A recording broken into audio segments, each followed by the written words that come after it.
ಹೊರಬಂದಂತಹ coin ನೋಡಿ. ಇದು 75, 10, 5, 2, 1 ಈ ನಮಸ್ಕಾರ, ನಾನು ರೇಷ್ಮಾ. ನೀವು ನೋಡ್ತಾ ಇದ್ದೀರಿ ಕಥಾಬಿಂದು ಮಾಧ್ಯಮ, ಕನ್ನಡ ಸಾಹಿತ್ಯವನ್ನ ಉಳಿಸಿ ಬೆಳೆಸಿ.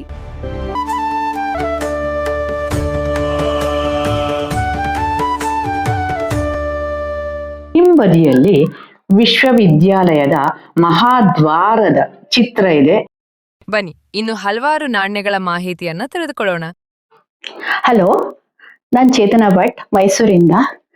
ಕಳೆದ ವಾರ ನಡೆದ ಶ್ರೀಮತಿ ಲಕ್ಷ್ಮಿ ಅವರ ಸಂದರ್ಶನದಲ್ಲಿ ತುಂಬಾ ವಿಶಿಷ್ಟವಾದ ವಿಷಯಗಳನ್ನ ನಮ್ಗೆ ತಿಳಿಸ್ಕೊಟ್ರು. ಈ ಸಂಚಿಕೆಯಲ್ಲಿ ಯಾವ ಹೊಸ ಹೊಸ ನಾಣ್ಯಗಳ ಬಗ್ಗೆ ನಮ್ಗೆ ಪರಿಚಯಿಸ್ತಾರೆ ನೋಡೋಣ ಬನ್ನಿ. ಸ್ನೇಹಿತರೆ, ಇದು ರಿಸರ್ವ್ ಬ್ಯಾಂಕ್ನ ಪ್ಲಾಟಿನಂ ಜುಬಿಲಿ ಆಯಿತು 2010ರಲ್ಲಿ. ಆಗ ಹೊರಬಂದಂತಹ ಕಾಯಿನ್ ನೋಡಿ. ಇದು 75, 10, 5, 2, 1 ಈ ಬೆಲೆಗಳಲ್ಲಿ ಬಂದಿದೆ. ಈ ಕಾಯಿನ್ಗಳಲ್ಲಿ 75 ರೂಪಾಯಿನ ಹೊರತುಪಡಿಸಿ ಉಳಿದ ಎಲ್ಲ ಕಾಯಿನ್ಗಳು ಜನರಲ್ ಸರ್ಕ್ಯುಲೇಷನ್ಗೆ ಕೂಡ ಬಂದಿತ್ತು. ಇದು ಹಿಂಭಾಗ ಬ್ಯಾಂಕಿನ ಲೋಗೋ ಇದೆ, ಹುಲಿ ಇದೆ, ಪಾಮ್ ಟ್ರೀ ಮೇಲೆ ಇದೆ.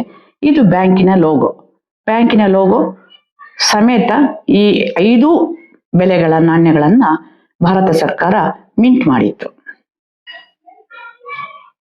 ಕಾಶಿ ವಿಶ್ವವಿದ್ಯಾಲಯ, ಬನಾರಸ್ನ ವಾರಣಾಸಿಯ ವಿಶ್ವವಿದ್ಯಾಲಯ ಜಗತ್ ಪ್ರಸಿದ್ಧಿ. ಇಲ್ಲಿ ನೂರಾರು ಪ್ರಕಾರದ ವಿದ್ಯೆಗಳನ್ನು ಇಲ್ಲಿ ಹೇಳ್ಕೊಡ್ಲಾಗುತ್ತೆ. ಅದರ ಸ್ಮರಣಾರ್ಥವಾಗಿ ಬಂದಂತಹ ನಾಣ್ಯ ಇದು 10 ರೂಪಾಯಿ ನಾಣ್ಯ. ಮುಖಬೆಲೆ 10 ರೂಪಾಯಿ ಇದೆ. ಮತ್ತೆ ಇದರಲ್ಲಿ ರೂಪಾಯಿಯ ಚಿಹ್ನೆ ಮಿಂಟ್ ಆಗಿದೆ. ರೂಪಾಯಿಗೆ ತನ್ನದೇ ಆದ ಚಿಹ್ನೆ ಬಂದ ಮೇಲೆ ಬಂದಂತಹ ಕಾಯಿನ್ ಇದು. ಹಿಂಬದಿಯಲ್ಲಿ ವಿಶ್ವವಿದ್ಯಾಲಯದ ಮಹಾದ್ವಾರದ ಚಿತ್ರ ಇದೆ, ಹಾಗೆ ವಿಶ್ವವಿದ್ಯಾಲಯದ ಲೋಗೋ ಇದೆ. ಭಾರತದಲ್ಲಿ ರಾಷ್ಟ್ರ ನಾಯಕರು, ರಾಜಕೀಯ ಧುರೀಣರು ಭಾರತ ದೇಶದ ಯೋಜನೆಗಳನ್ನ ಹೊರತುಪಡಿಸಿ ಕಲಾವಿದರಿಗೂ ಒಳ್ಳೆಯ ಗೌರವವನ್ನ ಸರ್ಕಾರ ಕೊಡುತ್ತೆ. ಇದು ರಾಜಪ್ರಭುತ್ವದ ಕಾಲದಿಂದ ನಡೆದು ಬಂದಂತಹ ಪದ್ಧತಿ, ಕವಿಗಳನ್ನ ಸನ್ಮಾನಿಸುವುದು. ಹಾಗೆ ಈಕೆ ಒಬ್ಬ ಕಲಾವಿದೆ, ಬೇಗಂ ಅಖ್ತರ್ ಜನ್ಮಶತಿ. ಬೇಗಂ ಅಖ್ತರ್ ಅಂತ 100 ಮತ್ತು 5ರಲ್ಲಿ ಹೊರಬಂದದ್ದು ಕಾಯಿನ್ ಇದು. ಗಜಲ್, ದಾದಾ, ತುಂಬ್ರಿ ಸಂಗೀತಗಳ ಗಾಯಕಿ ಆಗಿದ್ರು ಇವರು. ನೋಡಿ ಈ ಕಾಯಿನ್ ಹೇಗಿದೆ.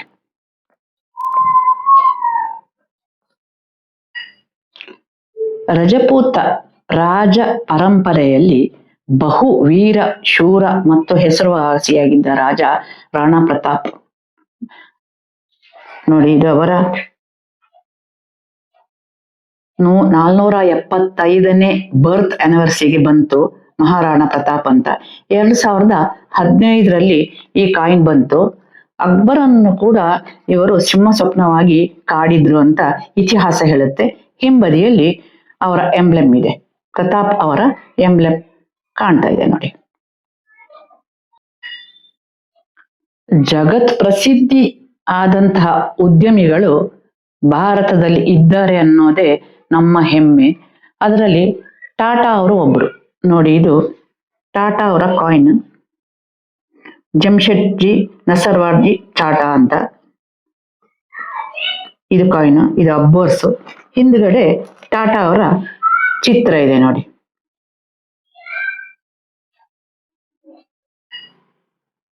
ಸ್ನೇಹಿತರೆ, ಈಗಿನ ನಾಣ್ಯಗಳಲ್ಲಿ ನಾವು ಕಾಣುವುದು 2 ಭಾಷೆ, ಒಂದು ಇಂಗ್ಲಿಷ್ ಮತ್ತೊಂದು ಹಿಂದಿ, ದೇವನಾಗರಿ ಲಿಪಿ ಅಂತ ಹೇಳಬಹುದು. ಆದರೆ ಪುರಾತನ ಚೋಳರ ಕಾಲದ ನಾಣ್ಯಗಳಲ್ಲಿ ತಮಿಳು ಬರಹವನ್ನ ನಾವು ನೋಡಬಹುದು.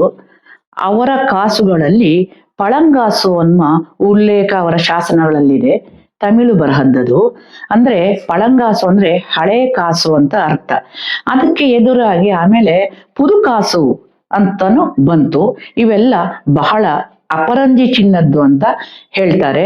ಅದರ ಹೊಳಪು, ಅದರ ಅಂದ, ಅದರ ಶುದ್ಧತೆಗೆ ಮನಸೋತು ಆಗಿನ ಕವಿಗಳು ಕೂಡ ಈ ಪಳಂಗಾಸು ಎನ್ನುವ ಉಲ್ಲೇಖವನ್ನ ರನ್ನ, ಪಂಪ, ಅಜಿತ ಪುರಾಣ, ನೇಮಿನಾಥ ಮುಂತಾದವರ ಗ್ರಂಥಗಳಲ್ಲಿ ನಾವು ಇವತ್ತು ನೋಡಬಹುದು.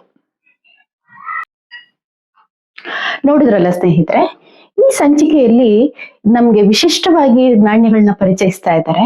ಅದು ತುಂಬಾ ಖುಷಿಯಾಗತ್ತೆ ನೋಡಕ್ಕೆ. ಹಾಗೇನೆ ಹಳೆ ನಾಣ್ಯಗಳು ಹೇಗೆ ಮುಂದುವರ್ಕೊಂಡು ಬಂತು ಅನ್ನೋದ್ರ ಬಗ್ಗೆ ನಮ್ಗೆ ಪರಿಚಯಿಸ್ತಾ ಇದ್ದಾರೆ. ಅದು ಎಲ್ಲಾ ಕಡೆ ಸಿಗಲ್ಲ ನಮ್ಗೆ. ಸೊ ಲಕ್ಷ್ಮಿ ಅವರು ಅದನ್ನ ಚೆನ್ನಾಗಿ ಮಾಡ್ಕೊಂಡು ಬರ್ತಾ ಇದ್ದಾರೆ. ಸೊ ನೆಕ್ಸ್ಟ್ ವೀಕ್ ಏನ್ ಬರುತ್ತೆ, ಏನ್ ಪರಿಚಯಿಸ್ತಾರೆ ನೋಡೋಣ. ಅಲ್ಲಿವರೆಗೂ ನಮಸ್ಕಾರ. ಸ್ನೇಹಿತರೊಂದಿಗೆ ಹಂಚಿಕೊಳ್ಳಿ. ಕಥಾಬಿಂದು ಮಾಧ್ಯಮವನ್ನ ಸಬ್ಸ್ಕ್ರೈಬ್ ಮಾಡಿ.